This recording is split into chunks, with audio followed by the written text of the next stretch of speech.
A black woman boards a first-class flight after a long week of consulting meetings, expecting nothing more than quiet and comfort. But what happened next would challenge the very foundation of the airline. As the flight attendant moves down the aisle, handing out menus to each passenger, she skips the woman without explanation, without apology. At first, the woman lets it go. But as the service continues, the pattern becomes clear. No menu, no water, barely a glance in her direction. This wasn't just an oversight. It was intentional. But what the flight attendant didn't know was that this woman had the CEO's number saved in her phone and she wasn't afraid to use it. 7 minutes later, the phone call set off a chain reaction that would leave the entire crew facing consequences they never expected. What happened next not only made headlines but sparked a conversation about the silent, everyday injustices happening at 30,000 feet. Stay with me because this is a story you need to hear. Before we dive in, let me know in the comments where you're tuning in from today. And if this story resonates with you, don't forget to like, share, and subscribe for more stories that matter. The airport was alive with movement. Voices cascading over one another in an unrelenting tide. Announcements, footsteps, the rolling of luggage over linoleum floors. Helen Carter adjusted the strap of her handbag, standing tall among the rush. She had navigated countless airports before, but there was something about this moment, this day, that sat heavy on her shoulders. Her navy blazer fit perfectly, a mark of the care she took in presenting herself to the world. Helen had long understood that she could not afford to be careless, not in her work, not in her appearance, and certainly not in how she moved through spaces that were never quite made for her. A black woman walking with confidence through first-class check-in was not just a traveler, she was a statement. Whether she intended to be or not. The gate agent was a young woman, crisp in her uniform, her smile quick but practiced. Helen approached the counter, meeting the agent's eyes with a polite nod.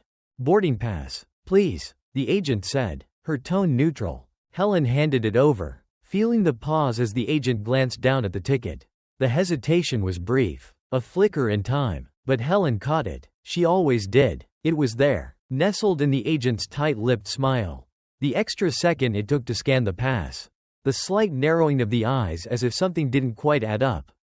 "Perhaps you meant to book business class?" That was the unspoken question, hanging between them like a fog that neither of them could part.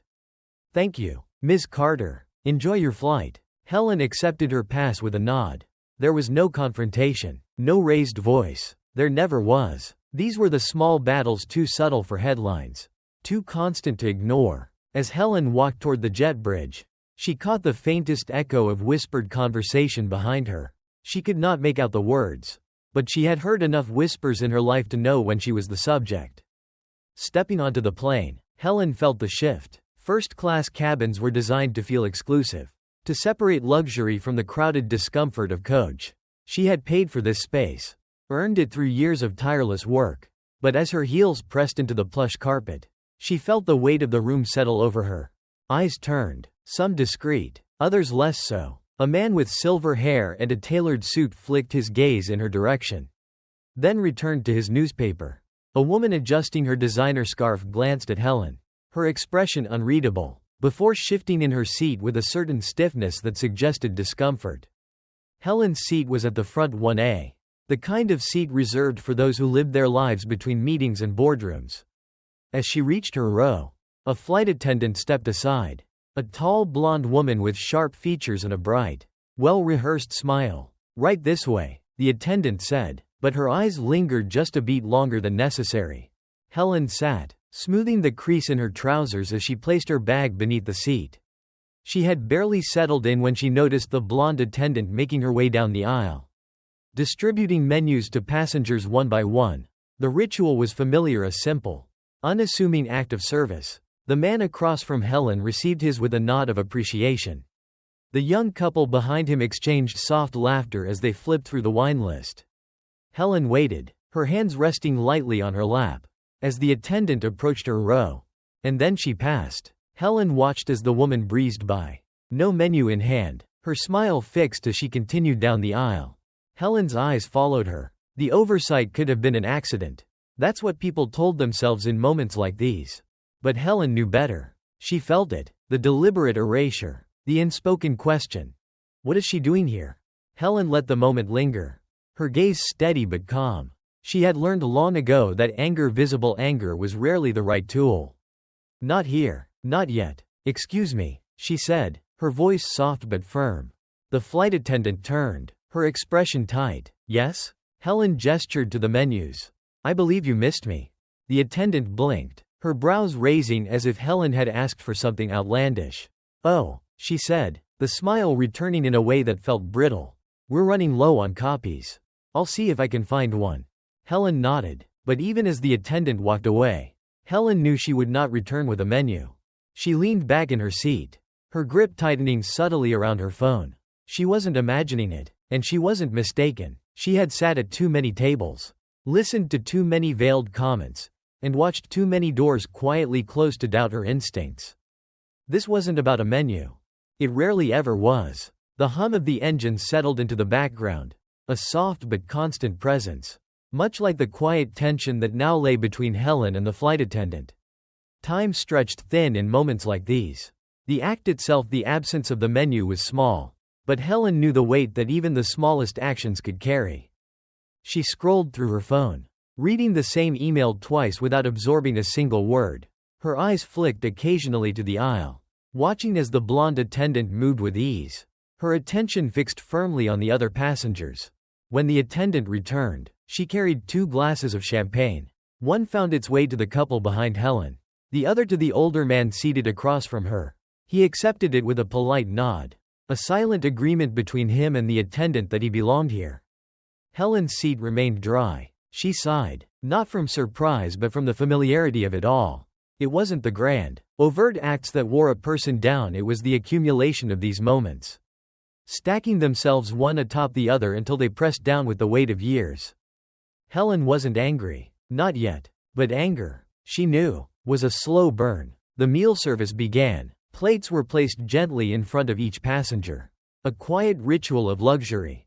The man across the aisle unfolded his napkin, settling it across his lap as the attendant described the options to him in soft, reverent tones. When she finally reached Helen's row, there was no menu in her hands, just a plate, unadorned, with no ceremony to accompany it. We only have one option left, the attendant said. Her voice was quieter now, almost indifferent. Chicken or vegetarian? Helen arched a brow. I wasn't given a menu, she replied evenly. I'd like to know what the options are before deciding. A flicker of something passed across the attendant's face, irritation, perhaps, or disbelief that Helen had dared to make herself seen. The chicken comes with cream sauce. The vegetarian is pasta. There were no details, no descriptions of the delicate herbs or the aged wine reductions that had been recited for the others. Just pasta. Just cream sauce. I'll take the chicken, Helen said, her voice still soft, but no longer out of politeness. The plate landed in front of her with a muted thud, just hard enough to suggest that Helen's seat was not as deserving of grace as those around her. She didn't touch the food. Instead, she watched. The flight attendant's smile returned as she moved down the aisle, lingering with certain passengers whose hands were lighter, whose words were met with effortless warmth. Helen didn't imagine these things. She documented them. Her fingers danced lightly across the screen of her phone, noting the time, the order of events. She wasn't just here as a passenger. She was a witness, and witnesses had responsibilities. The air around her felt heavier now. Not thick, but taut, like the space between the pull of a rubber band and the inevitable snap. A soft voice broke the silence. Excuse me, miss. Helen turned, finding the older man across the aisle leaning slightly toward her. His voice was low, cautious, as if sharing a secret not meant for curious ears. I noticed what happened, he said, offering a kind but hesitant smile. I don't think it was right. Helen studied him. His face was etched with age, the lines around his mouth telling stories of long conversations and silent observations. There was no malice in his gaze, no condescension, just quiet concern. Thank you, she replied softly. It's not the first time. The man's brow furrowed, his discomfort apparent. It shouldn't happen at all, he muttered, shaking his head. Helen returned to her phone. She appreciated the gesture, but gestures didn't change policy. Gestures didn't dismantle systems. Still, She wondered how many times this man had witnessed such things and let them pass with nothing but a disapproving shake of the head. It wasn't malicious, but it was complicit. The flight attendant passed by again. And this time, Helen's gaze followed her without hesitation. There was no more pretense. No more effort to hide the scrutiny in her eyes. The attendant met her gaze. But only for a moment. Before shifting her attention elsewhere. Helen had seen this before. She remembered the grocery store clerk who once double-checked her bills. The hotel receptionist who questioned the legitimacy of her reservation. The subtle ways the world asked her to prove herself. Time and time again. But Helen wasn't here to prove anything. She was here to hold the world accountable for the questions it dared not ask out loud. The quiet part was loud now. And Helen listened carefully to the silence. Helen sat motionless, the untouched plate of chicken cooling in front of her. The hum of the engine seemed louder now, filling the space where conversation might have been. Around her, the world carried on soft murmurs of casual conversations. The clinking of utensils against porcelain. The distant chime of a seatbelt sign turning off. But at 30,000 feet, Helen felt the distance between herself and the other passengers more acutely than ever. It was a thin, nearly imperceptible thread that separated her from the ease and comfort they seemed to sink into without thought. She knew this thread well. It was the same one she'd felt as a child, walking hand in hand with her father through department stores that welcomed them with smiles that didn't quite reach the eyes. It was there in college lecture halls, where professors' glances skimmed over her when seeking the right answer. It stretched into boardrooms, where her ideas, sharp, deliberate, and undeniable, were met with the faint surprise of those who expected less. And here it was again, stitched tightly into the seams of this first-class cabin. Helen wasn't unfamiliar with the architecture of these moments. Racism didn't always come with snarling faces or raised voices. No, in Helen's experience, it wore polite smiles and crisp uniforms, floated in soft tones that dismissed without drawing attention. The worst of it was often silent. She could feel the weight of it now. In the way the blonde flight attendant still hadn't returned with a menu. In the way the water glass at her seat remained empty, though it had been filled twice for the man across the aisle. Helen reached for her phone and opened her notes app, documenting each detail, the small, sharp edges of a larger picture that would be impossible to dismiss once gathered together. She was meticulous because she had to be. Her father had taught her that long ago. You cannot demand justice without proof, he used to say. And even with proof, you must often demand twice. Helen glanced up just as the flight attendant passed her again, avoiding eye contact, her tray held high with practiced elegance. This time, Helen didn't let it slide. "Excuse me," she said, her voice calm but cutting through the low hum of the cabin like the crack of ice. The attendant slowed, turning slightly, her expression neutral but tight around the edges. "Yes?" Helen's eyes met hers directly. "I noticed you've refilled the drinks for everyone in this row except me," Helen said, her tone polite but devoid of softness. "Could I trouble you for some water?" The attendant's gaze flickered, that same flicker Helen had come to recognize, the brief panic of someone caught in a game they thought no one else was playing. "Of course," the attendant replied quickly, the smile returning to her lips like a reflex. "I'll bring it right over." Helen offered a nod, returning to her phone as if the exchange had already faded from her thoughts. But she was watching, always watching. The man across the aisle shifted in his seat, glancing at Helen with something between discomfort and curiosity. "Funny thing," he said after a long pause. "I would have thought they'd take better care of someone like you." Helen's brow lifted slightly. "Someone like me?" she echoed, tilting her head. The man hesitated, as if realizing he'd stepped onto fragile ground. "I mean, someone important. You carry yourself like someone they should be treating better." Helen's lips curved into the faintest smile. But there was no humor in it. "They don't see me that way," she replied, her voice even. "Or if they do, it doesn't matter." The man shifted again, unsure of what to say. Finally, he gave a small nod and returned to his paper. But Helen could feel his gaze linger from time to time, as if he were trying to understand something that lived just outside his reach. The water never came. Helen waited 15 minutes, then another 20. She didn't call for the attendant again. Instead, she let the silence stretch, turning the weight of the moment back on the crew. She knew it would catch up with them sooner or later. It always did. By the time the dessert service rolled out, the younger flight attendant, the one with dark hair and nervous hands, appeared at Helen's side. "Is there anything I can get for you, ma'am?" she asked softly, glancing at the empty glass on Helen's tray. Helen studied her for a moment, recognizing the hesitation, the subtle tremor in her voice.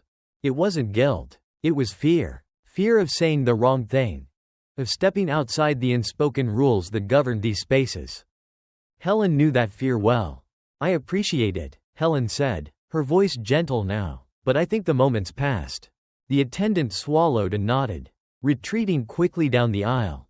Helen didn't blame her. She wasn't the problem, but she was part of a system that rewarded silence and punished confrontation.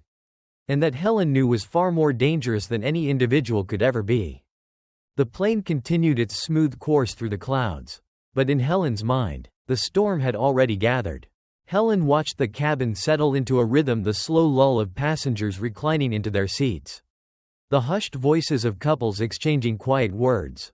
The low flicker of in-flight entertainment screens casting pale glows across tired faces. She remained still, composed in her corner of the cabin.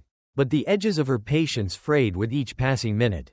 The water never came. That, in itself, was not surprising. What stayed with her, what pressed against the fabric of her thoughts, was the silence that wrapped around the small injustices, tightly wound, delicate, and nearly invisible to anyone not trained to notice. Helen thought back to the man across the aisle. His vague attempt at sympathy cloaked in awkward phrasing. "Someone like you." It was almost amusing. Almost. She had spent the better part of her life navigating rooms full of men like him, men who mistook their discomfort for empathy, who witnessed but rarely intervened. She bore them no malice. But she had long learned not to expect their assistance. The world would not shift for them. It never had to. But Helen's world was different. A sharp, clipped voice interrupted her thoughts. "I don't appreciate being talked about to my colleagues."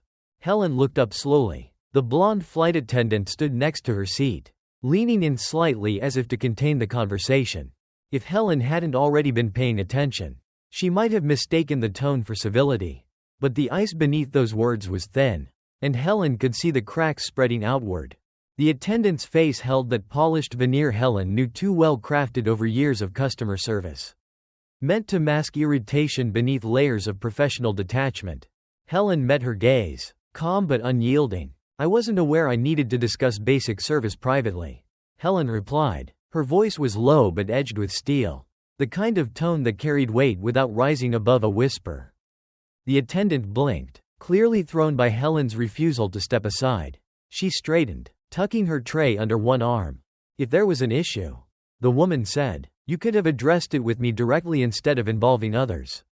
Helen's lips curved faintly. "I did," she said simply. The attendant's eyes flickered, just for a moment, but it was enough. Helen had seen that flicker in boardrooms, across conference tables, and behind podiums where men in suits leaned too far forward in an attempt to minimize her.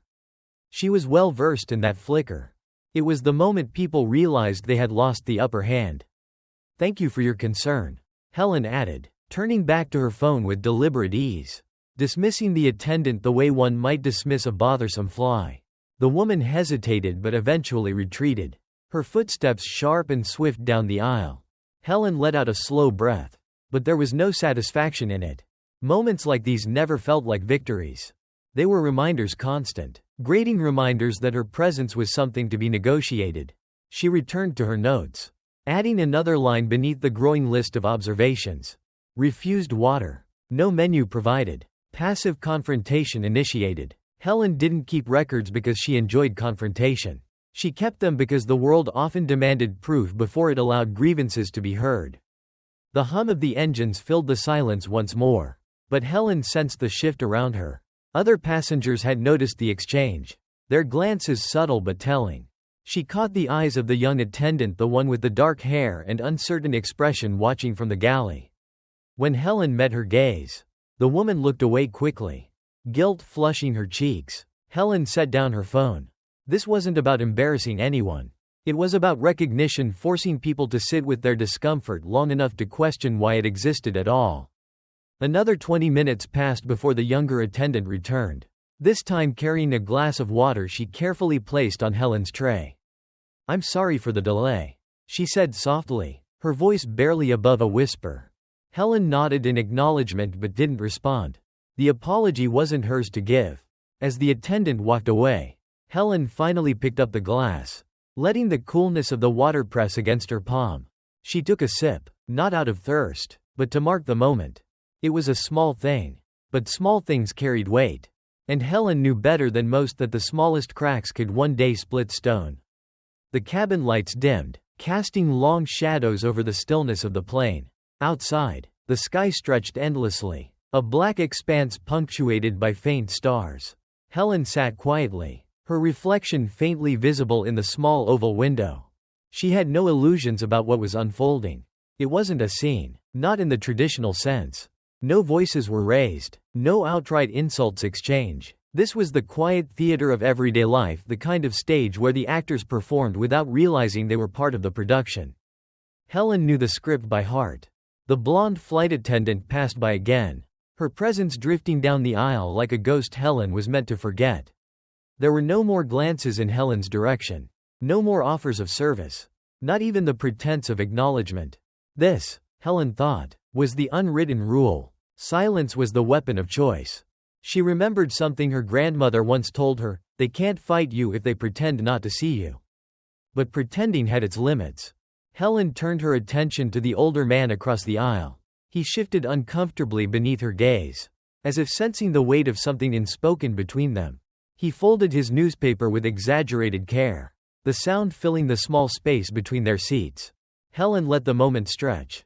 She knew he had seen it, the small acts, the accumulation of neglect. She could almost hear the internal dialogue spinning in his mind. It wasn't his place to interfere. Maybe he had misinterpreted the situation. Maybe he was imagining things. But Helen wasn't. And he knew that, too. "Do you ever wonder," she said softly, "why it's so easy to ignore what's right in front of us?" The man looked up, surprised. He opened his mouth, but no words came immediately. Instead, he hesitated, shifting in his seat as if adjusting for comfort. "Well," he began awkwardly, I suppose some things feel easier to let pass." Helen nodded, her gaze steady. "Easier for whom?" she asked. The man exhaled, his shoulders slumping slightly. He glanced around the cabin as if searching for an exit that didn't exist. "I don't know," he admitted. "I guess I've never thought too hard about it." Helen leaned back in her seat, her eyes never leaving his. "That's the problem," she said, her voice soft but unrelenting. "No one thinks too hard about it until it happens to them. And even then, most people convince themselves it's nothing." The man rubbed his chin thoughtfully, his gaze fixed somewhere far beyond Helen's seat. "You're right," he murmured after a long pause. "It shouldn't be this way." Helen offered a faint smile. "No, it shouldn't," she replied. But it was. The sound of the flight attendant's heels clicking against the floor broke the moment, drawing Helen's attention once more. The blonde woman had returned, speaking softly to a man seated near the front of the cabin. He laughed at something she said, the two exchanging words with the ease of familiarity. Helen watched them for a while, noting the comfort between them, the ease with which they existed in this space, untouched by the weight that followed Helen wherever she went. It wasn't anger that stirred within her. It was something deeper, older, something woven into the fabric of her being long before she stepped onto this plane. Helen understood that the world often bent itself around certain people while pressing down on others. Tonight was no different, but she had learned long ago that survival wasn't about bending to fit. It was about holding your shape, no matter how tightly the world tried to contain you. Helen placed her phone on the tray table, her fingers resting lightly on the screen. She could call the airline's CEO now. She had his number memorized, etched into the space of countless meetings and negotiations. But she didn't. Not yet. Timing was everything. The plane cruised steadily through the night. But Helen felt the undercurrent of something else rising, a slow, gathering storm that no one else seemed to notice. And Helen Carter had never been one to ignore a storm. The cabin felt colder as the hours dragged on. The kind of cold that didn't come from the air conditioning but from something else, something older, stitched into the seams of the world long before this plane ever left the ground. Helen sat still, her gaze fixed on the dim glow of the aisle lights ahead. Around her, passengers slept or disappeared behind headphones and novels. retreating into the quiet sanctuary that first class promised. But Helen wasn't afforded that sanctuary. She felt the borderlines drawn around her, invisible yet solid, like glass walls that separated her from the rest of the cabin. She had spent her life learning the shape of those borders, where they began, where they tightened, and how often they shifted without warning. Her father once told her, "People build walls without bricks, Helen, and they build them quietly, with nothing but the way they look at you or don't." She hadn't understood him at the time. But now, sitting in seat 1A, with a flight attendant who moved around her as if she were furniture, Helen understood more than she wanted to. The blonde attendant appeared again, moving swiftly down the aisle. Helen watched her pause at the row ahead, leaning in to offer a warm, lingering smile to the older couple seated there. Helen took note of every detail: the light touch on the man's shoulder, the casual bend at the waist as the attendant laughed softly at something the woman said. This wasn't just service, it was comfort. And comfort, Helen knew, was not distributed equally. When the attendant passed by Helen's seat, she did not stop, not even to collect the untouched plate still resting on Helen's tray.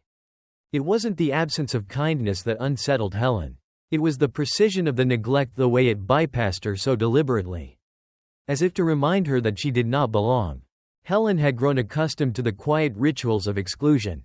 At dinner parties, it was the way hands reached around her to refill someone else's glass. In boardrooms, it was the way colleagues addressed her male counterparts while she sat unseen, just inches away. It was never loud, never violent, but it was constant. Helen had lived long enough to know that silence could cut as deeply as any blade. She let the attendant pass by, her eyes following the woman's crisp uniform as it disappeared behind the curtain leading to the galley. Helen glanced at the man across the aisle, the same one who had tried, awkwardly, to acknowledge the wrongness of it all. He glanced up from his tablet, meeting Helen's gaze for only a second before shifting uncomfortably in his seat. He had seen it too. But seeing, Helen thought, was not the same as intervening. It rarely was. The seatbelt sign chimed overhead, a reminder that turbulence lay ahead. The pilot's voice drifted over the speaker's calm, steady, in that carefully measured way pilots were trained to speak, even when things felt unsteady. Helen appreciated that kind of steadiness. But there was no voice like that for moments like this. No intercom announcement to acknowledge the turbulence that occurred when two worlds occupied the same space but were not treated the same. Helen shifted in her seat, reaching for the call button. She pressed it. A soft chime echoed overhead, signaling the cabin crew. It was the smallest of acts. But in a space like this, even small acts felt like disruptions. The blonde flight attendant emerged from the galley a moment later, her face carefully composed. "Yes," she said, her voice clipped. Helen didn't smile. She didn't soften her voice or wrap her words in the polite pleasantries the world often demanded of black women to keep the peace. "I believe you missed me during the meal service," Helen said plainly. The attendant's eyes flickered, barely for a second. But Helen caught at the sharp inhale, the tightening of her jaw. "We were low on menus," the woman replied. Helen held her gaze. "And the water?" The attendant hesitated, glancing briefly at the untouched plate on Helen's tray table. "I'll bring some now," she said quickly, turning to leave. But Helen's voice stopped her mid-step. "I'd prefer to have it now," Helen said. The attendant turned, offering a thin-lipped smile that didn't reach her eyes. "Of course." She left. And when she returned, she placed the glass of water on Helen's tray with a deliberate care that felt more like performance than sincerity. Helen took the glass, but she didn't drink from it. It wasn't about the water. It never was. She placed the glass down carefully, letting it sit untouched as the minutes drifted by. Across the aisle, the older man shifted again, clearing his throat as if to speak. But he said nothing. Helen didn't expect him to. The boundaries of his world were drawn differently, and he had no reason to step outside them. Helen glanced down at her phone, scrolling through the notes she had taken since boarding. She didn't write these notes to complain. She wrote them to remember, to document, because, as her father had once told her, the world will forget if you let it. And Helen Carter was not in the habit of letting things slide quietly into forgetfulness. The cabin sank deeper into night. The overhead lights dimmed to a soft amber glow. Outside, the sky stretched black and endless. the stars distant pinpricks on a canvas too vast to hold any warmth. The hum of the engines was constant, steady, a reminder that even at this altitude, the world below hadn't disappeared. Helen Carter sat with her hands folded neatly in her lap, her gaze resting on the glass of water that sat untouched on the tray table before her. It caught the light faintly, refracting it, but gave nothing in return. She could feel the attention of the cabin pressing lightly against her. Not from everyone. Most of the passengers had slipped into their own private sanctuaries, heads resting against plush seats, their faces softened by sleep. But Helen was not asleep, and neither were the few who had witnessed what had passed between her and the blonde flight attendant. The man across the aisle had abandoned his newspaper, though it still lay unfolded in his lap. Every so often, Helen caught him glancing her way, but the moment their eyes met, he retreated behind the veil of his silence. Helen let him. She had learned long ago that people's discomfort was their own to bear. But the thing about discomfort, the thing no one liked to admit, was that it rarely stayed contained. It seeped out in quiet ways. It hardened into avoidance, coded conversations in awkward half-smiles, filled the empty spaces where action might have taken root. And tonight, it settled in the seat beside Helen like an unwanted companion. She could hear the faint sounds of the crew moving behind the curtain, their footsteps light but purposeful as they whispered just out of earshot. Helen didn't need to hear the words to know she was the subject of their conversation. There was a particular cadence to being observed, and Helen had grown fluent in it. Her father once told her that being black in America meant learning how to read rooms the way other people read books. You pay attention to the way people look at you, Helen, he had said, but you pay even more attention to the way they don't. She thought of that now as the blonde attendant emerged once more, weaving down the aisle without so much as a glance in Helen's direction. It was not indifference. It was precision. Helen allowed the moment to pass. But she did not forget. The truth, she knew, was that this was not about menus or water glasses. It was not even about the meal that had been set down in front of her without the same care or consideration given to the other passengers. It was about something larger. It was about how often the world asked black people to shrink themselves, to accept less, and to do so quietly. And Helen Carter had long since stopped accepting the world's terms. She reached for her phone and began typing, her fingers moving deliberately over the screen. She documented everything: the attendant's refusal to acknowledge her, the omission of basic service, the glass of water that arrived far too late to be anything other than a symbol. This was not anger. It was record-keeping. Because what Helen understood and what she wished more people realized was that injustice was not always loud. It did not always march through the streets with banners or raise its voice in crowded rooms. Sometimes, it was as quiet as an empty glass of water sitting on a tray table at 30,000 feet. Across the aisle, the man finally spoke. "I'm sorry," he said, his voice low, as if trying not to disturb the quiet. Helen looked at him, waiting. "I should have said something earlier," he continued. "Back when, well, you know." Helen tilted her head slightly. "And why didn't you?" The man shifted in his seat, his eyes dropping to the floor. "I guess I thought it wasn't my place," he admitted. Didn't want to overstep. Helen held his gaze, but her expression softened. "It's always your place," she said, "if you see something wrong." The man nodded slowly, the weight of her words settling into the space between them. Helen knew that people like him often believed their silence was harmless. But silence, she thought, was never neutral. It either supported the weight of injustice or chipped away at it. And the world had more than enough people holding it up. Helen glanced down at her phone again. She could call Jonathan Marks, the airline's CEO. He was an old colleague, a man who had sat across from her in boardrooms, nodding attentively as she spoke about equity and ethics. But she didn't call. Not yet. There was power in letting things simmer. Justice, Helen had learned, was most effective when delivered with precision. The glass of water still sat before her, untouched, as the plane cruised steadily through the night. And in the quiet, Helen Carter waited. The plane sliced through the night like a knife, leaving behind only the soft hum of its passing.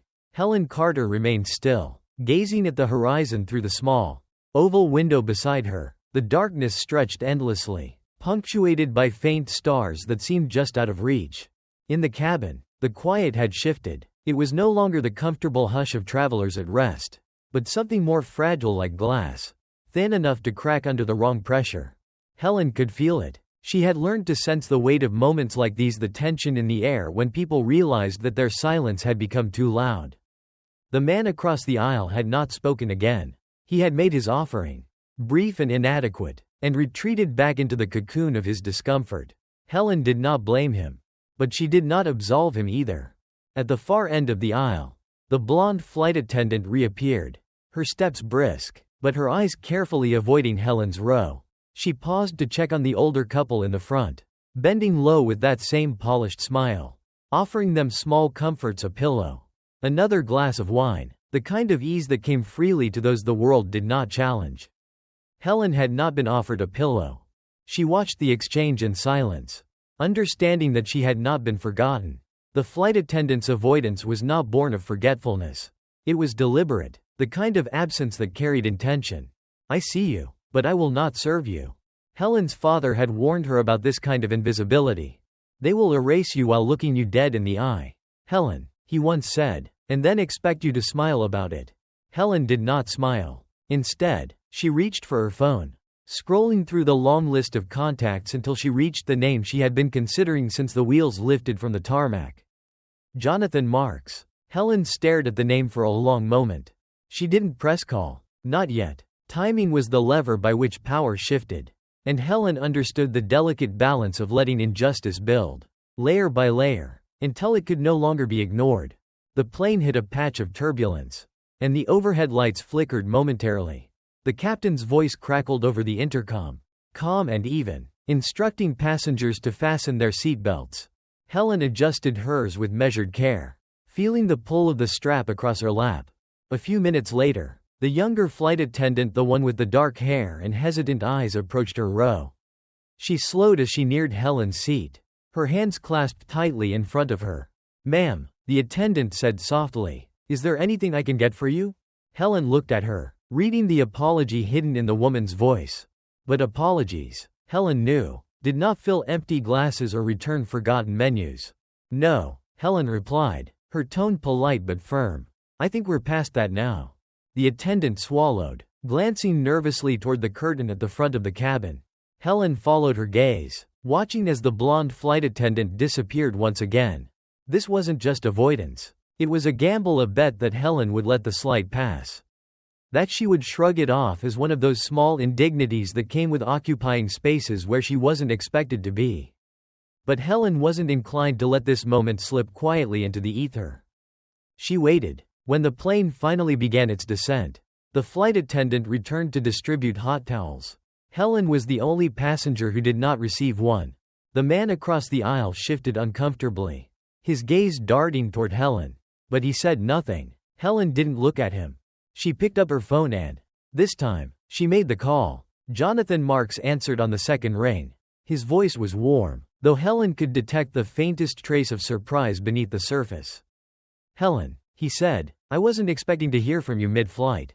Everything all right?" Helen's lips curved faintly, but the smile didn't reach her eyes. "No, Jonathan," she said, her voice even. "It isn't." There was a pause on the other end, just long enough to signal that Jonathan had already begun to understand where this conversation was going. "Go on," he said quietly. Helen recounted the events with meticulous precision, her words clipped and clear, each detail laid bare without embellishment. She did not exaggerate because she did not need to. By the time she finished, Jonathan's voice had hardened. "This is unacceptable," he said, his tone carrying the weight of something personal. "I'll make sure it's handled immediately."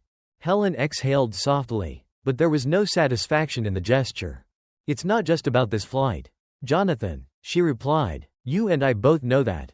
There was another pause, longer this time. "I know," he admitted. "You have my word, Helen. This won't disappear." Helen nodded, though he couldn't see her. "Good," she said simply. When the call ended, Helen placed her phone down gently on the tray table. The plane touched down moments later, the wheels kissing the runway with the soft screech of rubber against pavement. As the passengers began gathering their belongings, Helen rose from her seat, her movements calm and deliberate. She met the blonde flight attendant's eyes as she passed, offering nothing but a quiet, known look that made the woman shift uncomfortably in place. Helen Carter exited the plane with her head held high, stepping into the terminal as the first faint light of morning stretched across the horizon. This was not the first time she had walked away from a moment like this. But if she had anything to do with it, it would be the last.